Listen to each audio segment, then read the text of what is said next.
Magandang araw at magandang buhay, lalong-lalo na sa ating mga minamahal na mga senior citizens.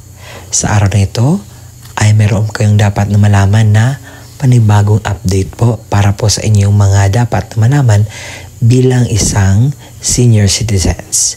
Ako po pala si Roel Mendoza Tanyo at sa araw po na ito, ipaparinig ko sa inyo ang balita na galing po sa isang station kung saan nagbabalita sila kung ano yung mga ganap sa updates para sa ating mga minamahal na senior citizens. At hindi ko rin sasayangin na ipakita sa inyo at iparinig sa inyo nang sa gayon ay meron kayong idea kung ano na ba ang ganap sa inyong mga pensyon, benepisyo at iba't iba pang mga bagay. Kaya ngayon i-clip ko dito, ipaparinig ko dito. But before that, naanyahan kita na tapusin mo ang video na ito hanggang sa dulo nang sa gayon makuha mo ang punto ng video kong ito.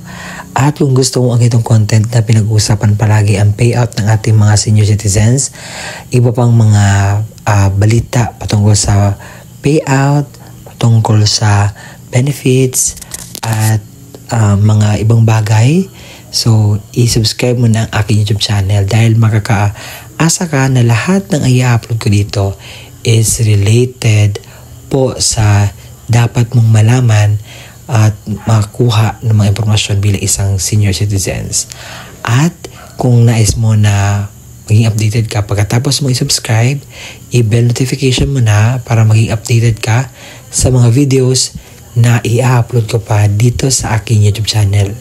And here po ang aking gustong ipaalam na mga kalaman update para po sa inyo. Pakinggan nyo.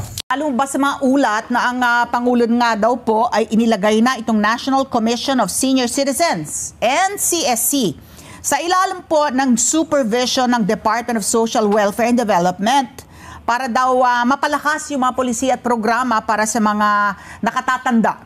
At from the Office of the President po ito, no? Ano po ang ibig sabihin nito para sa mga senior citizens?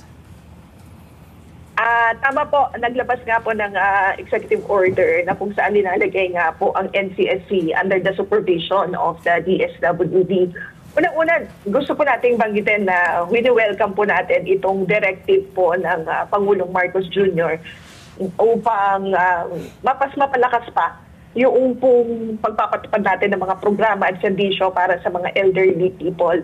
Of course, sa pamamagitan po ng transfer na ito, masusuportahan po natin lalo yung NCSC sa kanila pong mga inisyatibo para mapaunlad yung kalagayan po ng mga senior citizens.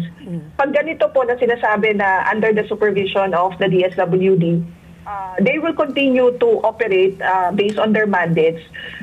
But isusupervise po natin yung pagbuo ng mga programa, ng mga polisiya para align po tayo doon din sa mandato ni DSWD, which is of course to protect the rights and promote the welfare of the vulnerable sector, particularly mga senior citizens. So makakatiyak po ang publiko na mas magiging maayos yung pagpapatupad ng mga programa at serbisyo para po sa sektor na ito. Okay. So ASEC, maganda nga yan, no? Para talaga mas gumanda ang mga programa at mga polisiya. Meron na ba kayong mga nakikitang mga bagong programa o polisiya na mararamdaman na kaagad po, no, ng ating mga senior citizen ngayon po na inilipat na po sa inyong kagawaran? Well, Ma'am Pat, unang-una dahil ang Senior Citizen o National Commission of Senior Citizen ay meron pong database ng mga senior citizens. Mas magiging maayos po yung koordinasyon natin in terms of policy formulation.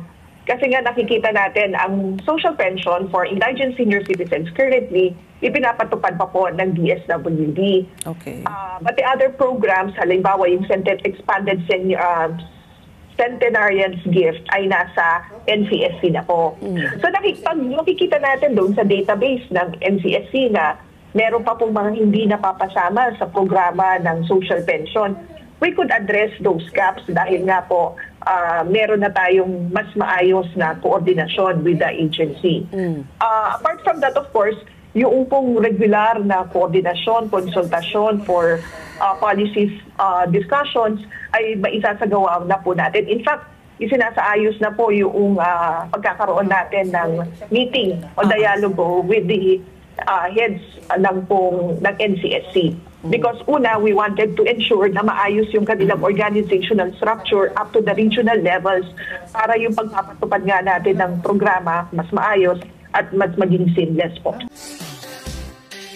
At yun po ang mga balita na dapat ninyong malaman at nasanay nakuha at nakatulong ako sa maliit lang na bagay na maipaalam ko at maipahayag ko ano man yung mga balita na dapat ninyo pong malaman bilang isang senior citizens. At hanggang sa muli po nating pagkikita, maraming salamat po sa panonood at don't forget to subscribe my YouTube channel. Bye-bye!